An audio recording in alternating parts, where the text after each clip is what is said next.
Look at my Star Trek toys! What's up, everybody? Welcome back to Look at My Star Trek Toys! Today, we have another incredible episode of a brand new unboxing, or unboxing a brand new Playmates toy back from the 90s from our incredible, generous benefactor, super patron, Kevin Miles, who has sent us, once again, something fun to play with. Mike, how you doing? Doing good, Keith. Always love being here with you. Always love looking at stuff that has been sent to you. Just want to remind our viewers, I like stuff too. No, he doesn't. He hates stuff. He does. I love stuff. I've got me. a lot of empty walls and space. He doesn't have anywhere to store it. He doesn't like it. Happy he doesn't like Star Trek. To also receive stuff. He doesn't receive the mail. He doesn't have an address. It's funny. You know, my wife, Keith, over the past couple birthdays and Christmases, I've amassed quite an awesome collection of NECA figurines. All of them unboxed, and I believe the second I get moved in here, December 2nd, starting in the new year, a lot of fun stuff on store for the Patreon page in 2025, and including opening all that stuff. I think we're going to do some unboxings of non-Star Trek IP. Oh, yes. We'll put that over on the Patreon. You can join the team for as low as $1, patreon.com/KNM. And if you send us anything in the mail, Keith or myself, be it Star Trek or anything else, you get a free membership for a year. Yeah. Can't wait to send those out. So thank you to everybody who's keeping the show alive. Appreciate you. Keith, let's look at some pew-pews. Absolutely. Yeah. And if you want to reach us, you do it at lookatmystartrektoys@gmail.com. Today, it's not a pew-pew. It's a scan you. It's a scan you because we have a Bajoran Tricorder. Will it be scaled? We have so many questions. I know, we're going to find out because we've got the Bajoran Pew Pew right here. And then we're going to find out how the tricorder fits into all of that. This, of course, is from Playmates Toys back in the 90s. I believe this is 96, but let me check. 1995, they put out this Bajoran Tricorder at the same time as they put out the Bajoran Phaser. Again, they're labeling it Next Generation. And we did meet the Bajorans for the first time on Next Gen, but this is clearly a Deep Space Nine toy. As they're advertising, the Deep Space Nine Crossroads of Time video game on Sega Genesis, which came with, for those playing at home, that came with the famous mail-away Cisco. The only way you could get that Playmates Cisco figure wearing the Next Gen era uniforms was mailing away with this here video game. Do I have one behind me on the shelf? Sure do. Really, really cool. All right, so we're going to have some lights and sounds. We're going to play with some batteries and do all the fun stuff that we do. The box, all of the classic, great 90s fun here. 4 and up. I think we're going to fall into that category. Super fun. They were releasing a lot of stuff back in 95. Really cool. This is a collector's edition, as they are all individually labeled. And we've mentioned it before. But for those playing at home, all of the role-playing items and the ships and playsets, that kind of stuff, they were labeled on the boxes themselves, not on the figures themselves. So if you get one of the figures, you'll note here with Benjamin Sisko, he is numbered on the foot, whereas everything else is numbered on the box, which means if you take it out of the box, you don't know what number it is. And if you throw out the box, you don't get to keep your number. So I bet a lot of people kept the box as a result of that. So even though I opened everything, I still have all the boxes folded up in the other side of the basement. So what do you say we get into this tricorder? You know, Keith, I think while you do that, so we can know place ourselves in time, I'm going to have that video game that you could have had kind of play along with us. Oh, fun. Oh, look at that. Oh, what's 1995? I guess it really is that simple. Oh, that's fun. And we should play it sometime, especially because for the patrons, this is a good one for us to play because now we both know Deep Space Nine so well. Yeah, I wonder if it was like a pew pew or an adventure game. Yeah, Looks like I a will. side scroller. Yeah, I wonder if we'll have to get a ROM, I guess, because it's clearly was a Sega Genesis game and not a PC. Oh yeah, we can totally get one of those. Easy peasy. Yeah, we should do that because it's Deep Space okay. Nine, and because it's from 1995, there's no spoilers because we're ahead of that in our watch through of Keith and Mike watch Deep Space Nine. So we have our instructions as usual. We have more lights courtesy of JD if we need it. But let's get into it here. And yeah, oh yeah. There's a lot of extra box here for this one thing. I wonder if were all the Bajoran stuff scaled down, or are the phasers scaled down that I don't know about? You know who knows that? JD. Actually, most of the people listening to this will know whether all of these are scaled down a little bit or just the Bajoran stuff. But let's see. Incredibly complex box design for this. So much tape, so many people working very hard to trap this into the box. Okay.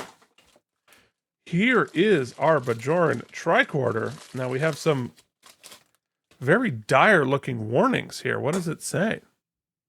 Important note, for lights up activation, switch the inside battery compartment must be on the on compartment. Okay. So here we go.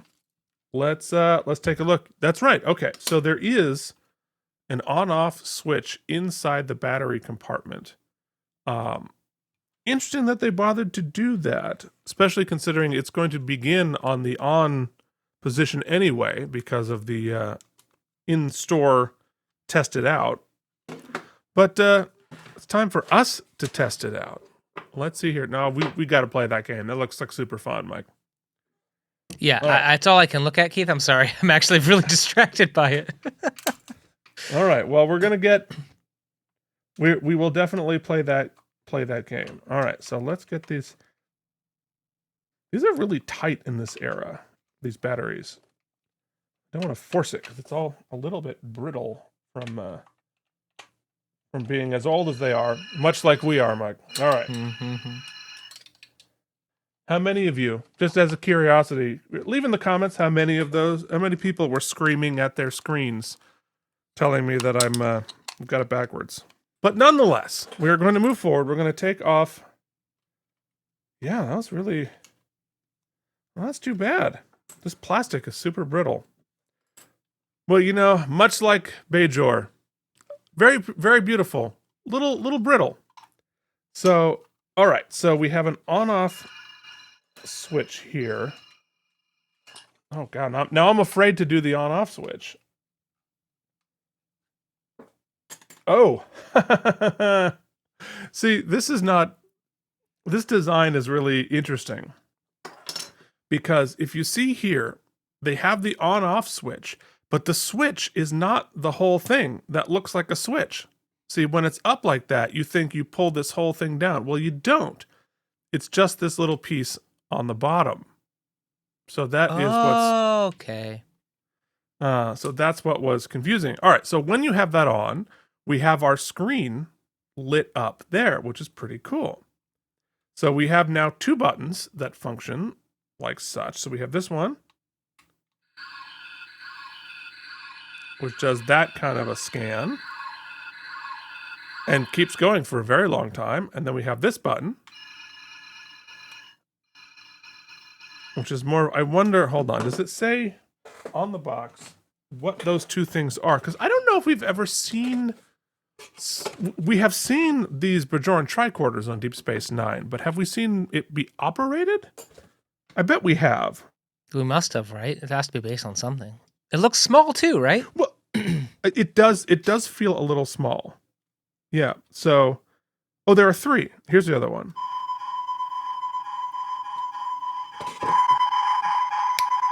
Ugh. Yeah, well, look, if you want to go to the Bajoran Club, if you want to play your dick whistle,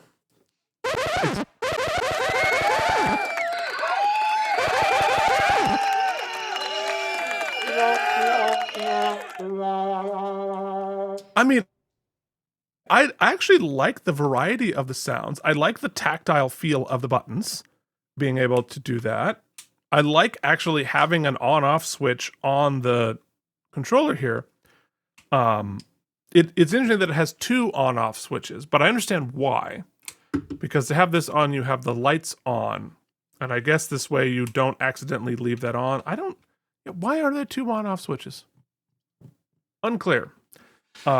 This does feel like it's probably scaled down just a little bit, but it does feel useful as a device. Well, I feel now, like hold on, let me play that out for you. Yeah. I'm thinking about where my toys were when I was a kid. They were in a bucket. It was like a bunch of other toys. So I guess if you want to put this in the toy box for a period of time and you don't want it to turn on and waste the batteries, you would turn off the internal. Because even that could be turned on when you're shifting stuff around. I'll buy that. Now, I've got to say this for Bajoran designers, right? So this is a lot of heft and everything for such a tiny little screen. So I'm not exactly sure. So like, we're at the club here, and I'm scanning something.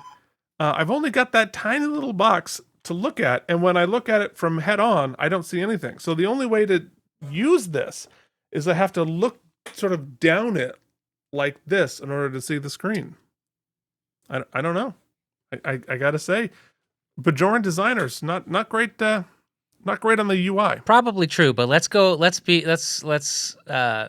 upfront. And here's how the pitch meeting went for this toy. Ready? Okay, I'm ready. Okay, Keith, apparently you have a new toy for me? No, flip it. I want to be the boss. You show me the stuff.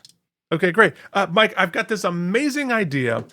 We've been selling tons of toys here from the next generation. I'm going to stop you there, Keith. Yeah. I got 3 questions for you. Oh, okay, great. Does it bleep? It bleeps, for sure. Does it bloop? Let me check. Yes, we do have blooping, yes. Does it blink? Yes, I can confirm it does indeed blink. All right, you're greenlit. Go ahead with it. Hooray, let's go to the club and celebrate. I feel like at this point in time, they were like, does it bleep, does it bloop, does it blink? Send it out there. I mean, there you go. You want to go, send out kids. They always want the most peaceful of the species to emulate. Gonna go do some stick drawings. That'd be pretty badass cosplay, or like a Halloween costume. You have your little Bajoran stuff, and you can like do a little nose wrinkle. That's great. I mean, a Bajoran as a costume, yeah. No, look. We joke, but actually, it's really cool. And I have to say, from the design standpoint of the Bajoran stuff, right? Are there some things that I'm like, I don't know, but is there a unified vision and design concept of the Bajoran? It's very quickly identified as what's happening, Mike. I'm so sorry. I can only think in my head. So first, the joke I was going to say was actually, like, it warms my heart that somewhere, right, there was a little girl knocked on a door, right? And some lady handing out candy was like, "And what are you?" And the little girl with her scanner and her costume goes, "I'm Kira Nerys, you idiot!" Right? But then I could only picture 15-year-old Keith in 1995 as the little girl, and just like 15-year-old Keith, and so it's going, "I'm Kira Nerys, you idiot!" What the hell? How do you not know this? Oh, and just that little skit played out in my head, and I cracked myself up. Wow. If you're wondering what's happening during the show. All right, for me, I'm like, all right, find a way to keep making noises that make sense. And, and try to like make sure stuff is on camera, try to remember who we're talking about, how do we get to the next beat. And Mike, Keith did a dress, 15-year-old Keith. You're not in a dress, buddy. You're in a skin-tight red Kira suit.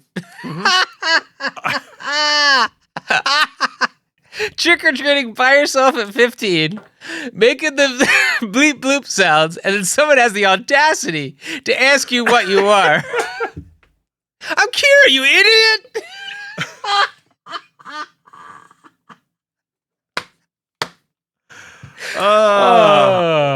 Okay, hold on. 5, 4, 3, 2, 1. Somebody has emailed a Photoshop of me in a Kira suit. Yeah, AI has been designed for this very moment. AI, you have one job. You have one job. Wow. Okay, folks. All right. So if we ever go to a convention, instead of going as as Wayun, you have to go as 15-year-old Keith in a Kira suit, trick or treating and being annoyed that people don't know who he is. That's who you have to go. That's a deep cut, but well worth it. Well worth it for the 0 people who will get it, except for me. That'll make me giggle. All right, folks. Well, you know what makes me giggle? All of these fun new toys that they bleep and they boop and they blinky and they blink. That's what you want for your Playmates toys. Once again, thank you so much to Kevin Miles to so generously send all of these here for us to play with.